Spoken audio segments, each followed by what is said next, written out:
Hello everyone, and welcome to another random video on the internet. And this one is truly random. The idea of Frieren in Minecraft just kind of hit me one day. A magical elf in a magical world of unknown. I love Frieren, I love Minecraft, and no one can stop me from making this video, so I am making this video. For the setup, it's actually really simple. One day while exploring an ancient dungeon on her own, Frieren stumbles into a hidden room with what seems to be a doorway of some kind, a portal to another place. And the mage, being the curious little rascal that she is, simply cannot resist heading in to check what this strange phenomenon might lead her to. Who knows, it could be some ancient grimoire no one has ever heard of. Considering how often she falls from mimics, and her general nonchalantness towards danger, I definitely wouldn't put it past Frieren to just jump right in. And when she does, the elf is greeted with something far more intriguing than a book of spells. What opens up before her is a brand new world, made entirely of cubes. However, as Frieren looks around, mesmerized by the discovery, she notices something strange. There is no doorway behind her. Just like entering the end dimension in Minecraft, the portal was a one-way ticket, and now she has no way home. That's when suddenly a message appears in chat. To return home, beat the Ender Dragon.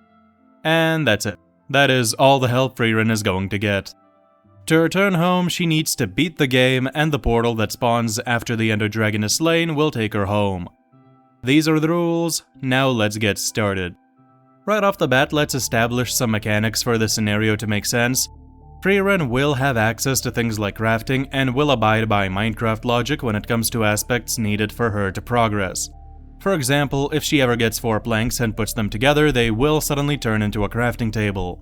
And if she breaks a block, the block will become small enough for her to pick up with ease. However, she doesn't have an inventory per se, nor is she equipped with Steve's punching power or square limbs or anything of the sort. Frieren is just plain Frieren, as she is in the anime. And on the topic of the anime, this video is anime only, so no manga spoilers here or in the comments, please. I will talk about the power scaling of Frieren and Minecraft when it's relevant, but this will mostly be focused on how Frieren would go about adapting to the new environment and if she could figure out how to beat the game in the first place. And with that out of the way, let's begin.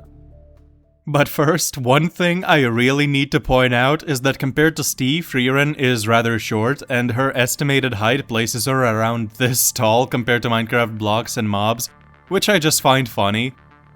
But now getting to the actual scenario, Frieren wouldn't be feeling a sense of urgency in this place, since she lives for basically an eternity by human standards, and she would take her time exploring this world.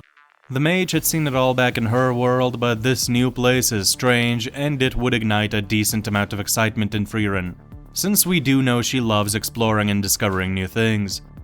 Her inquisitive nature would help a lot, as she would probably test various things and ideas, and over the course of days, weeks, maybe even months, eventually Frieren would get the general idea of the rules and physics of this world. At night, hostile monsters come out, and she would probably end up breaking some blocks on accident while fighting them off, and by proxy discover that she can pick them up. And again, being the inquisitive soul she is, Frieren would probably attempt to do stuff with them, and eventually she'd probably figure out that she can place them down. The elf would discover that she still needs to eat to live, and thankfully animals are plenty, and she would eventually stumble across edible plants too. While traveling through biomes and admiring their beauty, the elf would inevitably find naturally generated structures like desert and jungle temples, which would teach her about redstone and, more importantly, prove to her that there is, or at least was, intelligent life here at some point.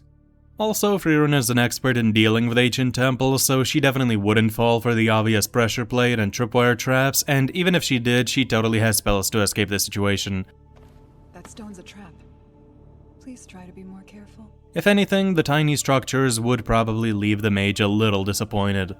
But above all else, eventually Frieren would discover a village, and while she couldn't converse with the villagers because they're... the villages themselves would have things like crafting tables and furnaces and various other objects that if Frieren hadn't discovered already, she definitely would now. After having spent weeks and maybe months in the game, Frieren would definitely have gathered enough knowledge on how things work to know how to craft various items. She doesn't need armor or weapons per se, but cooking food, crafting tools, various blocks and items would come in use later on. Since she is an elf and not in any sort of rush whatsoever, I honestly could see Frieren experimenting and building something, play the game a bit, even though she doesn't know that it's a game, but you know, she would inadvertently be playing the game as it was intended by building something. But back to exploration, Frieren would discover deep caves, abandoned mineshaft, trial chambers, and so on. In the desert temple, she would also see carvings of some mysterious three-headed beast. Could that be the Ender Dragon she's supposed to fight? It doesn't look like a dragon of any kind she'd imagine, but this is a strange world. Maybe this would be considered a dragon here. Who can say? However, now we get to the juicy stuff. At some point, she would probably discover an ancient city. And beyond being amazed and excited to explore it, the mage wouldn't know the appropriate way to act around this place. She doesn't have a wiki or a YouTube video to tell her how Wardens act. At some point, Frieren would most definitely summon one. And this will be her first big trial. As the fight starts, the noise would attract more and more attention, and eventually multiple Wardens would spawn, and Frieren would definitely figure out the deal with the Shriekers and Censors and eventually destroy all of them in the immediate area, but not before several Wardens are summoned.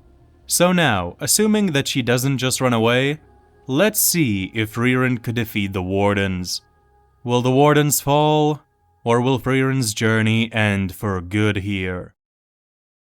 Now, I think we can all agree that the basic mobs Frieren would have faced up until this point wouldn't cause her much trouble. Zombies, creepers, skeletons, she'd pretty quickly figure out what these guys are capable of and learn the best ways to eliminate them. Honestly, she wouldn't even need to strategize. Maybe the Enderman, my beloved, could take her by surprise, but the elf has dealt with high-speed opponents before, and overall I think it's pretty clear that nothing would give her too much trouble, and that's sort of why I waited so long to cover the power scaling, as the Warden is obviously a massive step up from everything that came before. That being said, I will try to keep this section somewhat brief, so if you want a more in-depth look at what I think of the scaling of these worlds, you can check out these two videos on screen right now. But for the basics, the Wardens would scale far above regular mobs like ghasts, creepers, and even charge creepers, which can produce from small buildings to city block level explosions, and the wither has been calculated to town level via destroying blocks of netherite. Via the same method, I was able to get the Ender Dragon to small city level with a bit of a highball in my latest Minecraft video.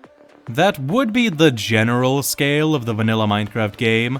Dungeons and novels and stuff like that do exist and could buff them up quite a bit, but I mainly want to focus on the main game as, I'll be honest, I'm not entirely familiar with that bonus material, and in general I view them more as separate.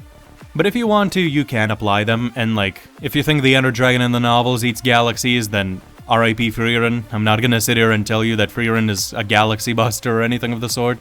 Though I will say I'm not sure if that statement is meant to be taken literally or not, if it's just figurative, I don't know. I haven't read the novel, but you know, just saying, I don't know what the deal is there. Also, if you're wondering about why I'm not using Steve's lifting strength as a method of scaling, the physics of Minecraft are really weird and gravity doesn't function in the game exactly as it does in real life. If you want a more detailed look, I once again suggest my previous video. Not to mention the possibility of Steve's inventory being a pocket dimension, but I digress. The Wardens should scale somewhat relative to the Wither and Ender Dragon, so for the sake of this video, I will be placing them at small city level.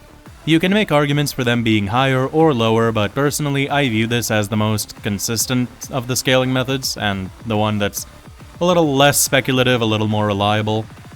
Now when it comes to Frieren, again, anime only, she easily scales above most characters in the show, putting her above Stark, who can slam a dragon into the ground at high speeds with large building levels of force, Fern, who while holding back can form potentially city block level craters, Lavina, who can freeze an entire lake which would require around large town levels of energy, and Richter, who can raise an enormous chunk of earth in seconds, which comes out to be around a city level feat. Danken is stated pretty consistently to be above him, and Frieren beats him while being very casual. Not talking about all of her abilities like flight, various offensive spells, and so on, Frieren should pretty comfortably have enough power to harm the Wardens. However, there are still multiple of them, and while Frieren definitely wouldn't allow any of them to get close enough to hit her physically, their sonic shrieks could be a problem.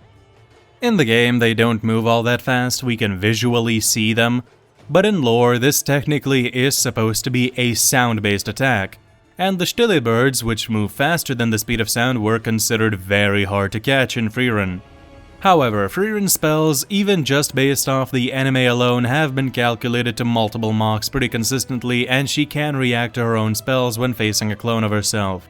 A huge part of the reason the stille bird is such a challenge is not only because of its speed, but also the fact that it's hypersensitive to mana and will sense nearby mages, and any mana buildup before they attack. And they're generally really tough on top of that, tough as dragons. So yeah, Frieren has the power, speed, and versatility to fight off the Wardens. Even if there are multiple gunning for her, as she could fly into the air, move at high speeds with spells to dodge them, and has a variety of spells to deal massive damage. Her shields might be ineffective due to being weak against strictly physical non-mana attacks, but she'd know that and fight accordingly.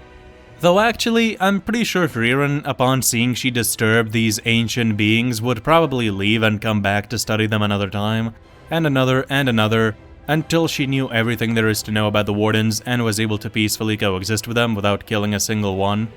That is a possibility that could happen, but she also could just go on a Warden genocide. But back to the story, after her adventures in the deep, or honestly even before them probably, across all her travels Frieren would definitely discover ruined portals. And I think she's smart enough to examine them closely, and especially after seeing multiple, she would pick up on the general shape of these things, and how different pieces are missing from different portals. Having multiple of them as reference, Frieren could put together how an intact portal should look. She probably wouldn't know that it's a portal, but she would definitely know that it's a structure of some kind that is ruined and needs to be put back together. And the netherrack blocks present around these portals, blocks that aren't present anywhere else in the overworld, would indicate that maybe these are gateways to some other place or dimension or world. After all, it was a portal that brought Frieren here in the first place, so the existence of portals and teleportation in this world wouldn't be new to the mage. She might try to connect the ender pearls dropped by Endermen to the portal since they do possess teleportation properties, but that particular route would lead to a dead end. Still, in the basically unlimited time she has, Frieren would try out all sorts of things to activate this hypothetical portal, if it even is a portal in her mind. And honestly, since there is fire all around this thing, eventually, whether it takes hours or months, I could see Frieren experimenting with fire around the thing and discovering how to light the portal. She might discover it in an intentional experiment, or she might just discover it on accident. Whatever the case is, I do think that she would get access to the Nether. From there, Frieren would enter the Nether, a whole new world for her to explore, and the process would basically be the same as it was in the overworld. Get the new blocks and items and experiment with them, explore the new biomes. Eventually, she'd find a fortress and fight some blazes as well as wither skeletons. An interesting side quest would be if one of the skeletons drops a skull when it dies, and Frieren remembers the carvings on the desert temple, as well as the wither painting if she ever figures out how to craft paintings or discovers one in the natural world. Regardless, Frieren could go on a side quest to summon a wither, and there are enough pieces in place for that to happen. Once she summons it, a fight would ensue, and the wither is very aggressive. However, as we've already covered, Frieren does have what it takes to win. If she does ever get hit and withered though, that would be a very interesting interaction. Could she heal the wither effect at all? Obviously it wears out over time, but still, she definitely wouldn't know that, and I am curious if she would have a spell to counter something of that sort or no. Regardless, Frieren does have what it takes to win. She'd also get blaze rods from the blazes, and again, being the curious soul she is, she would try everything there is to try, any combination she can think of. And eventually, Frieren would craft an Eye of Ender. I know it seems like I'm giving Frieren a lot of benefit of the doubt in terms of what she discovers, but really, I think it's a given with how adventurous and curious and quite frankly obsessed with gaining knowledge Frieren is. She would totally explore all the possibilities, and her lifespan is literally thousands of years. Even if it takes a year, 2, 10 years for her to figure all of this out, eventually she would do it, no doubt about that. Also, another point worth bringing up is that she knows her end goal is the Ender Dragon. The Ender Man and the Ender Pearl obviously do share the Ender in their name. She would see the names of the items she picks up by Minecraft logic. so she would definitely make the connection that the Ender Pearl is involved somehow.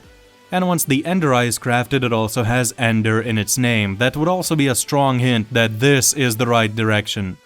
From here, it's pretty smooth sailing. She would discover that the eye can be thrown, and from wherever it's thrown, in whatever direction Frieren tries to throw it, it always points in the same direction.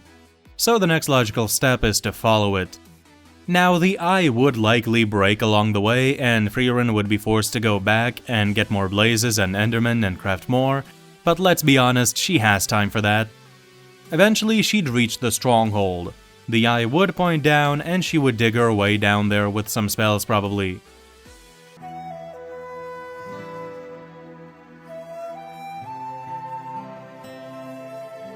That aside, Frieren would also find the portal, and eventually she would figure out that she needs to place the Eyes of Ender in the obvious gaping holes in the portal blocks.